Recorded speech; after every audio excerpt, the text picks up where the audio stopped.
Hi, Kevin Murphy here. You're listening to Conversations with Kevin, a show about innovation, creativity, product and purpose. It contains all the ingredients that make up what Kevin Murphy is and what we stand for.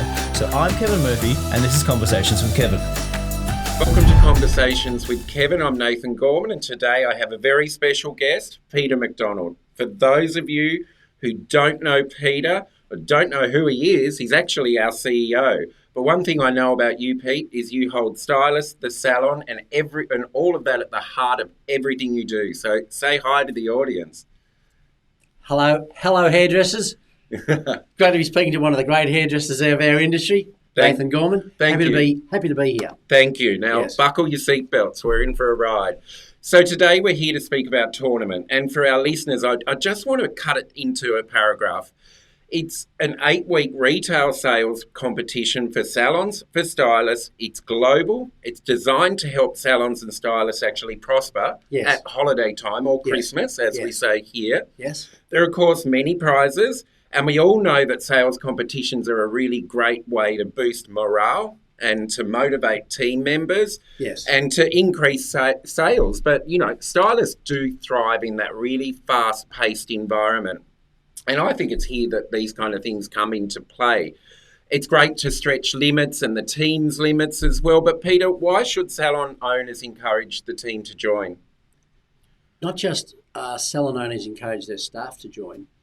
It's salon owners themselves motivating themselves to join. Yeah. Fundamentally, a bit of history how the idea came around is because it harkens back to Session Salon, our Session Salon program.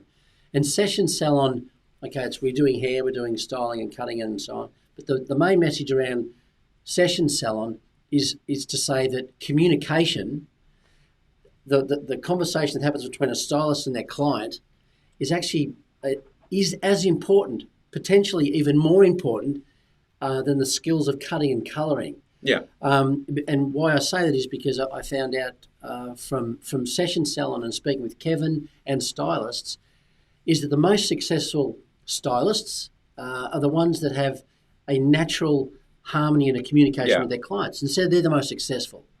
But how do you, as an industry, we teach religiously how to make hair a different shape and colour, and we're teaching cuts, we're teaching colours, we're teaching styling. Yeah. But we've completely neglected communication as a skill, one, recognise it as a skill, and then to teach it. Mm. So I know I'm going a little bit around the mulberry bush as such. And listeners, Peter's going to do this today, so that's good. All right. We want you to be yourself. All right, cool, great. And so the tournament was really, there's different layers. It's like a layer cake. Yeah. The obvious one is that at Christmas time, so between mid-October coming through till Christmas time, it's the busiest time for salons. Yeah. And so just on a purely financial basis, let's just look at it in different categories. Financial. Hairdressers sell more product at that time of the year than any other time of the year. And so we thought, how do we help motivate salons and their staff to sell a lot of product? Mm. From what I understand, in department stores. Yeah, like like retail. Yeah, I don't know, is it 50, 60, 70% of their retail is done at that period of the year? It's like 20 to 30 times their turnover per month in that 1 month. Exactly. So do you hear what he said? 20 to 30 times more in a month in the retail environments. And so we looked at that and thought, how does the hairdressing industry, why shouldn't we benefit from this? We've got the best hair care products on the planet. We've got experts who know all about them. We think, how do we get our industry to benefit from that hyper retail environment? Yeah. And so tournament is really is an easy way, or it's a very simple way to get stylists motivated and salon owners motivated. So the most busy time of the year, we want our industry to benefit more from that. Yep. Because it's, the people that come into the salons, the salons, the Kevin Murphy salons, those people are absolutely spending a fortune during that period of time. Well, we know that. I mean, and I always loved Christmas time or holiday time in the salon. The energy was great. It was like a wonderful time. But to be clear, you are actually now on this podcast recording, you are speaking to the stylist and the salon. Right. So that's who's listening today. So what we want to do is improve their business at a time where we know that spend is up. Yeah. Yeah. So to shrink what I just said then is to simply say this. A salon between mid-October to December is the busiest time in retail in the world. There's a limit to how many people you can cut and colour. Well, I think it starts with like all that Black Friday, as they say in the States, and then it kind of ends with Boxing Day, doesn't it? Yeah. Exactly. So let's do a competition that motivates staff, because there's prizes and things like that, and as salon owners, I mean, why wouldn't you want your staff as busy selling all the products, and clients are happy, so they're using the stuff over the Christmas? That's a given. Yeah. But the real thing for us, for Kevin Murphy Group, and for the industry, what we're really after is, because this is a global competition, there's really differences between different marketplaces. Sure. You know, the Scandinavian market, for instance, is, I'd say they sell more product per person than any other market by a long way globally. Mm-hmm. Why? And so what we found in the last couple of years, what we found is that the hairdressers particularly in Scandinavia, it appears as if they've decided we actually have the best products on the planet in our salons. Yeah. We want our clients to have them. So they've just sort of they've just owned that space. So they sell more. And so, which is really interesting. And do you think there's something in their communication style as well? Yeah, I really do. Absolutely. It's the different marketplaces, how much time they spend on education, on themselves, on the staff, etc. That I know they do an enormous amount of education. And so I think that helps with communication. And again, I'll keep referring back to the communication because we keep everything that we learn from doing this competition is the importance of communication. Absolutely. So we have the competition. Everyone makes a lot of money. We've got a lot of happy clients. They're opening up beautiful gifts that we've put together over that period. But then post. This is, for me, the key. It's what we do with that information. What do we do when we found out who are the best, the best stylists in the world in that work with Kevin Murphy globally? Sure. And I looked at it and I think to stylists, wouldn't you like to know how they talk to their clients? Why is it some stylists can have every one of their clients leaving with shampoos, conditioners and styling products every day. Almost all of them buying products from them. What are they actually doing? What is it that they do that I'm not? You know, and so, and then from a salon owner's perspective, a salon owner, I own a salon. I've got 8 staff. If I had 8 staff that were busy, that were cutting and colouring and having really happy clients. Yep. But they were most of the clients that my staff dealt with went home with, a shampoo, conditioner, a treatment, or a shampoo, conditioner, a spray, or whatever. What would that mean for the business? And to be clear, it's about collecting that information and sharing that information to actually, for the greater good of salons and stylists all around the world. Bingo. Yeah. So the idea is this: we have the sale. We have that focus for that 2-month period. Come the following year, we start interviewing the stylists and ask them, "What did you do? What did you say? What is your way of communicating with your clients?" That's an individual stylist. And then from a salon owner's perspective, from a salon owner, well, this is I speak to my staff every Thursday morning and I let them know where they're at. Yeah. Or I reward them like this, or we have team meetings every Wednesday night or Thursday, just to hear what's happening in a salon that's working yesterday, today, and tomorrow. Yeah. And there's one thing that there's business coaches and you get all this motivation, and how many people go to a business coach? Yeah. Get so excited and 2 days later forgot what they said. Whereas, so our theory is we interview all people, salon owners and stylists, and we have a library full of relevant, right today, right now. It didn't happen 5 years ago. This happens now. And like Peter, from the past, it's not about actually the glitziest salon or the biggest or the this or it's that. Never. Like this competition has actually pulled some people out and front and centre that we're like, wow, they are doing an amazing job. A small team, they're in, they're in Adelaide or they're in 30 kilometres Prague, outside of Adelaide. or they're here or they're there, and they're doing something very different, and their story wouldn't be heard otherwise. Never. Yeah. And it's that I think everyday people so underestimate just how good they actually are until you give them a platform like this. Yep. And then they can actually see how they're performing against other salons, some in a positive way, some in a really negative way, because people are going to go, we have people who start the competition and stop within 2 weeks because they're getting beaten so badly. Yeah. Because they're not selling any products, and the salon owner's going, oh, I don't want to be a part of this. Or the stylist, I don't care about it. I don't want to be a part of it because I can't win. Yeah. That's not the point. No. No, but which I'd like for the stylists. But I can talk owners. to that too, because we were a member of tournament and, looking at the leaderboards, which we'll go into for you all later. We'll talk about the structure. But I think one of the best ways to keep your team engaged is one of the most old-fashioned, and it's to have a visualization tool. And we've got the dedicated website, we've got all of that stuff, but actually I found having it out in the back room, pinned up on the cupboard, and everyone did a mark when they sold a product.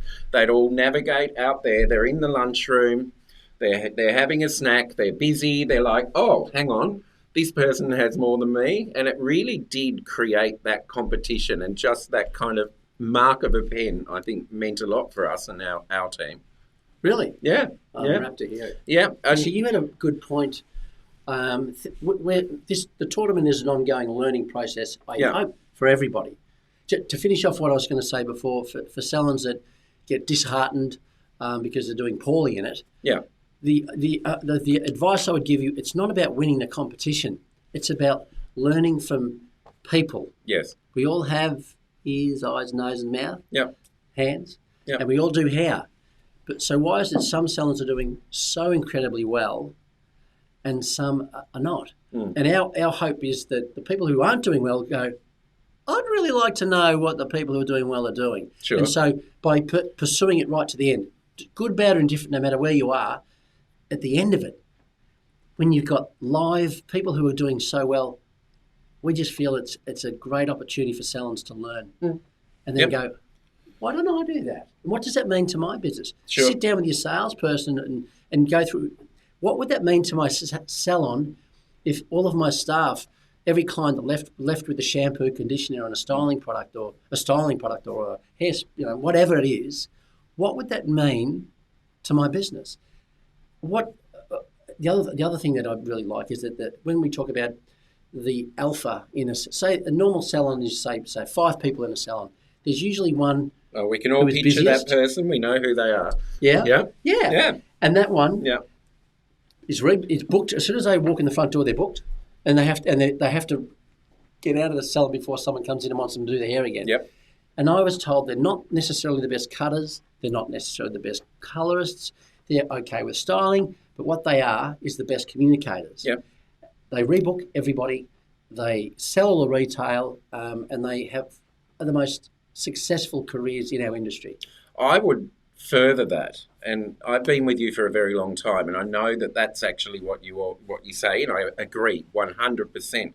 But I also think they're not embarrassed to make money. Exactly. They work their craft, they know their worth, they're not embarrassed to charge for it, and they sell retail. And they can communicate, of course. Because I think that, we want this industry to go, Pete. It's a passion that we both have. Yep. And I think that identifying those people is great. So sure, it's a business initiative. Sure, it's a sales competition. But actually, it's a learning community.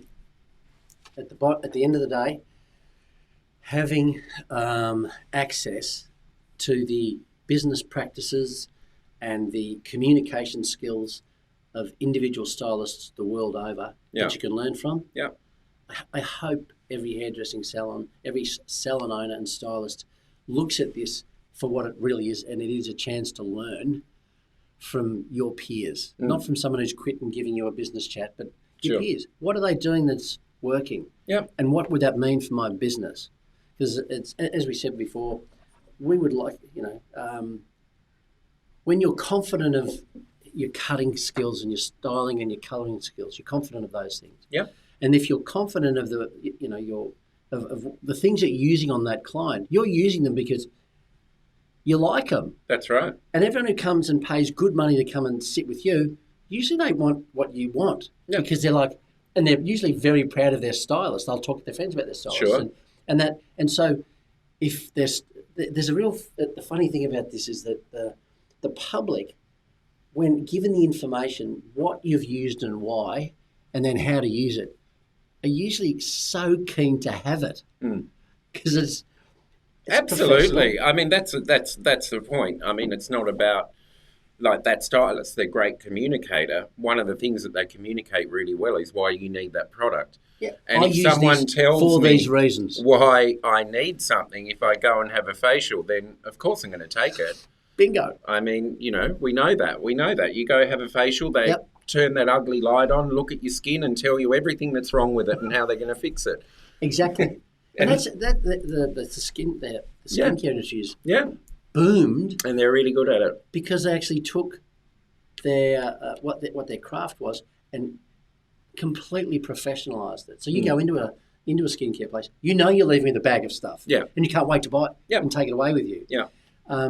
The hairdressing industry, we are just as professional, easily as professional, and actually also have incredibly huge skills with cutting and colouring, using beyond just information. We have skills, physical skills. Hairdressers are pretty bright. I'll tell you now. They can actually visualise something in angles, apply that, have a conversation, talk about colour mathematically, all of those things. Hairdressers are pretty bright people. Yeah. Yeah.